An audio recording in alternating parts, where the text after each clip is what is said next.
the one thing that I remember pretty clearly was when Virat was being followed by a camera and he was like, go to Devdutt, he's the main man today. And all my life I never imagined at 20 years old I'll be scoring an IPL 100.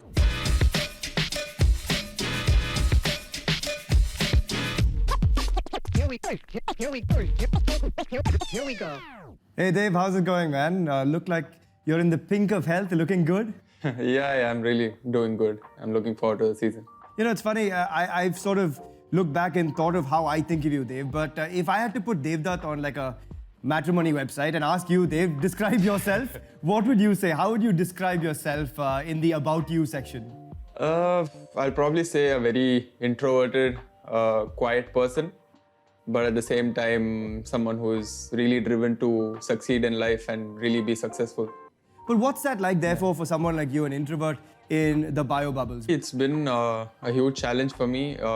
Personally, I feel it's made me talk to a lot more people. It's made me open up a lot more. And I feel that is one of those advantages of having a bio bubble. You get to, really connect with your teammates, especially the senior players in the team, because usually when the first year that I was part of the IPL team, so they were always busy with shoots or they had to constantly be out for meet and greets and things like that. So they never really got time to spend with the rest of the squad.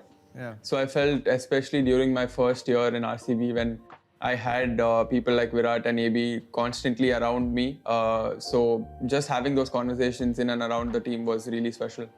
What were some of those conversations like? Were they sort of more cricket-based? Were they sort of life-based? No, it was a bit of both, to be honest. There was a lot of cricket talk, obviously, because you want to try and learn as much as possible in a short period of time during an IPL. So, but yeah, apart from that, a lot of talk about your lifestyles, how, especially in terms of Virat, how he, carries himself off the field as well in terms of his fitness stuff and everything like that. Like one of the things that Virat told me is always stuck with me is that the fact that cricket has evolved so much that it's almost 50% fitness and 50% skill. So that's something I've really tried to maintain over the last couple of years, just make sure that I give equal importance to both these aspects. Yeah, but the funny thing is, right, Dev, that we see a lot of guys come through either a KPL, a TNPL, a Ranji Trophy, for instance, score a truckload of runs and then disappear, right? Or they get that national call-up, they get that IPL call-up and then can't quite transition. How easy or tough was it for you?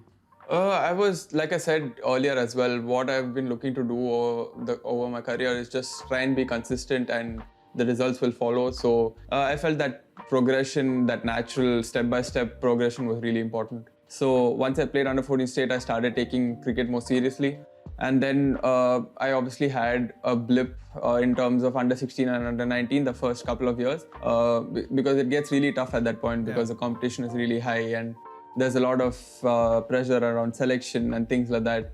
And that's when I learned the whole, concept of trying not to focus on the selection side of it, which really changed me as a cricketer, to be honest. And once I got out of that mindset that I have to get selected for this, or I have to play the Under-19 World Cup, or, be part of the NCA and things like that. So once I got that out of my head, I felt that I really improved as a cricketer from there on. For a young man, like at the age of 15, 16, right, you don't often see those hardships. You talked about it being a blip. Right? And many guys at that age actually don't have a blip. They just sort of go through the 14s, 16s, 19s, they're straight in, then they have their first blip in some sense. But looking back, do you actually think that blip helped shape who you are as a person? And did you have any support at the time? Yeah, definitely. I had a proper support system in place. I had my coach who I had been with since I was 11 years old. And I had obviously my family around me. And it was really important that I had some people around me at that point because that was at my lowest, right? So like I pretty much wasn't confident anymore that I could make it at the highest level. And I was really doubting my abilities. So to have people around you that just care for you regardless of what you're doing on the field is really important. Yeah, and as you said, I think it's very easy to love someone when they're on a high. And I'm going to go to that high now, Dev, because you had a meteoric rise when you got picked up into franchise cricket. Bangalore picked you up. 1 year can change everything, right?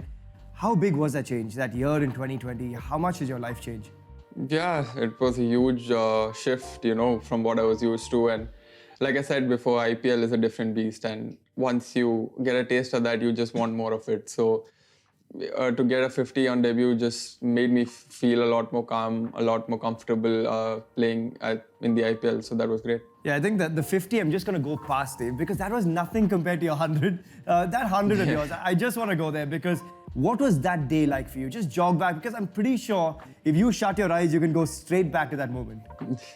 Yeah, I pretty much remember everything about that day. You know, all my life I never imagined at 20 years old I'll be scoring an IPL 100. So you put a lot of other 20-year-olds to shame, man. Don't worry.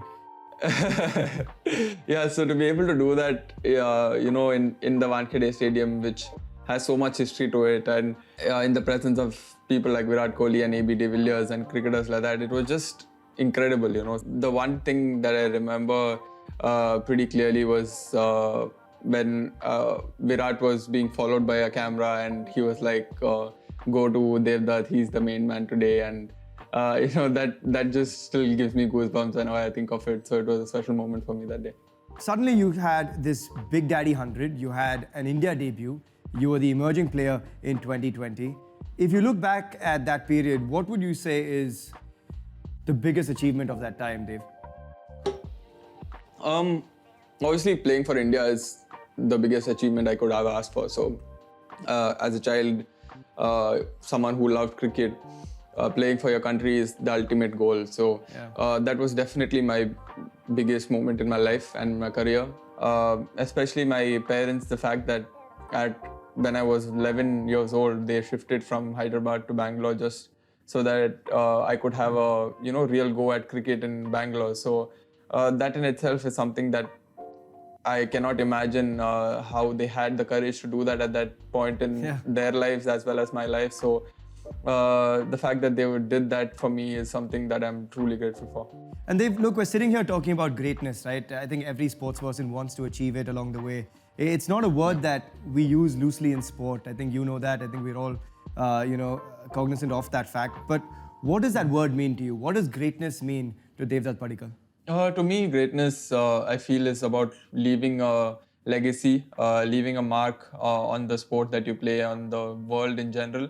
Yeah, I think that's awesome to see. You know, we're getting personal in here, and I love the fact that, you've talked about how your family's had such an impact, your friends have had an impact as well. But, if you had to look into your phone and think about the last 5 people you dialed, or the most regular people you dialed, who sort of comes into the picture there? Definitely my parents, my school friends who have been, who have grown up with over the last 6 to 7 years at least. So I feel those relationships are also equally as important because to have friends, to me personally at least, to have friends outside cricket was something that I really consciously wanted to do because those guys, they don't have that kind of distinct knowledge about the game, or like they are not always talking cricket, right? So like to have people around you that you can just switch off and relax with is something that I always wanted to have. So like those guys are really important for me as well. You can give them a shout out if you want. They've happy to do that as well. No, they'll get arrogant if I do that. So let's not do that. I love it. But I want to move back towards the cricket side of it, right? Because you're here sitting in pink at the moment. Obviously, different colors to the Bangalore days. What was going through your mind through the auction? Because from being a small fish in a big pond, coming into this auction, you became a slightly bigger fish. You had more attention on you. You had CSK, Mumbai, Bangalore. You had obviously Rajasthan after you as well. What was sort of going through your mind through this auction? Yeah, auctions are always a bit tense, a bit edgy.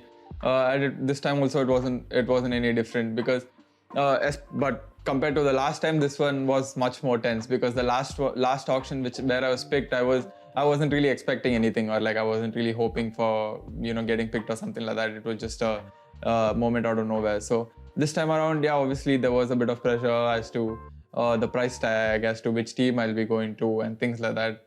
And yeah, so in the auction when Rajasthan picked me, I was really glad. Rajasthan is the team that my dad's always supported ever since he started watching IPL. To have that opportunity to play for a side that my dad really loves is something I'll cherish. Why do you think he supports Rajasthan? Because it's a bit of a surprise one. Yeah, because it was because Rahul Dravid was there. So that's how he started supporting Rajasthan. So Dev, when you actually got that 100 versus RR, was your dad happy or a bit grumpy? I'm sure deep down there would be some part of him that hoped that it wasn't RR, but at the same time, I'm sure he was really happy for me. You know, you spoke about sort of the relationship with money, right? And how obviously it's changed your life, your family's life as well. It's not a small sum of money. I think for anyone, we know it's a life-changing sum of money. How has your relationship with money changed over the years, Dave? To be honest, it hasn't. I'm someone who thinks 10 times before spending money on stuff, and I don't think that has changed much, to be honest. Even though it'll be I'm always open to spending money on people who I love and people around me, but I'm always really in two minds when it comes to me and spending money on me. So that really hasn't changed much. But after this auction, obviously there'll be some huge changes, and there'll be a lot of investment planning and things like that needs to come into the picture, and that's something I'm really looking forward to getting into and learning as well, because it's fascinating how you can really grow yourself as a brand, as a cricketer as well at the same time. So it's a really important aspect of cricket these days, and to maximize the short career that you have as a sports person. So that's something I'm really looking forward to do. Any guilty pleasures you've bought yourself after the auction, Dave? I'm hopeful that I can get a new car. I've not yet decided on which one yet, because there's a lot of things that need to be done before that. But hopefully once everything is done and settled down, maybe I can get myself a new car. What would you say has been an Achilles heel, something that you want to sort of put aside, you want to get the better of? Because everyone has it, right? Everyone has a side to them that they want to sort of keep learning and growing with. Definitely, up until the last Ranji Trophy game that I played, getting that Ranji Trophy 100 was something that I really wanted to, get it over with, because I felt I was so close so many times, and I was just not quite there yet. And because red ball cricket is something that I really dream of playing and aspire to play for India, because that's the highest level of cricket you can play. Yeah, it's interesting you say that, right? Because I was just going to come to future Devdutt Padikkal. If you shut your eyes now and imagine a 30-year-old Devdutt, what is he up to? What has he achieved as a cricketer? What do you think?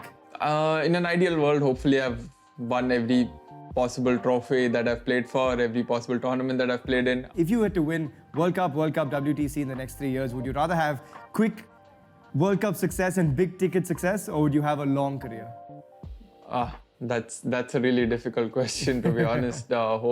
Hopefully I can have both, is all I can say, because you would obviously want to continue playing the sport as long as you can, because you've all your life this is what you have done. So like you'd never want to end that part of your life. So but yeah, hopefully I can win all those things and then continue to play for a long time. So what's on the bucket list, man? What's on your bucket list in life? Not just on the cricket field, but what are some of the things that you want to do? I mean, it can be as random as skydiving off a plane with the Red Bull guys or whatever, right? But like, what's some of the bucket list things that you've got? Definitely, I want to travel more. Obviously, during the whole COVID situation, we couldn't do that.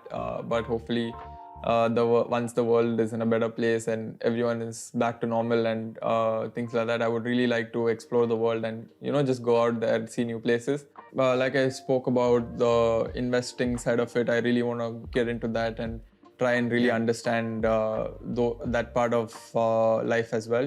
How to handle your money, how to make sure that you're doing the right things at the right time.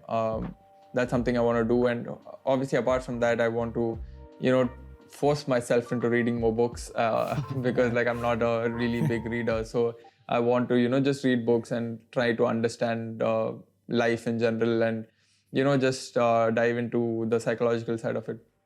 Fiction or non-fiction, Dave? Definitely non-fiction. Fiction is not. I like that answer. I'm totally with you, man. I'll give you some. I'll send you some great suggestions. I'm going to send some suggestions your way. Dave, for an introvert, you have shared and shared and shared with us, and I absolutely love it, man. Thank you so much. It's been a real pleasure. I think just getting to know you a bit better, seeing the growth of Devdutt Padikkal, the person, more than just the cricketer, has been incredible. And I know that growth is only going to continue. Lots of learnings, lots of future growth, and I'm sure there is a long career with a lot of big titles under your name to come as well. Thank you so much. Thanks so much. Thank you so much. Thank you.